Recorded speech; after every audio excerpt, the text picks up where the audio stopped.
In this guide, I'm going to show you guys how to contact Mediacom customer service. Let's get started. First, the fastest and most reliable way is to call their customer support.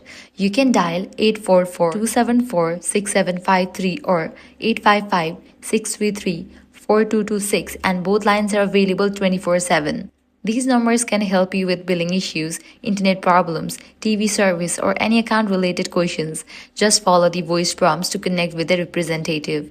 If you don't want to call, you can also use their online chat option. Simply visit the official Mediacom website and look for the live chat or virtual assistant.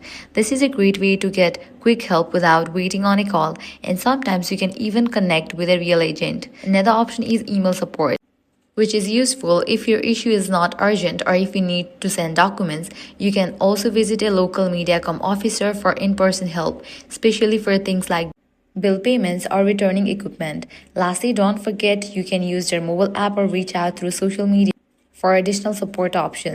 So that's all for this video. This way you are able to contact Mediacom customer service. If this guide was helpful, do not forget to like, share and subscribe.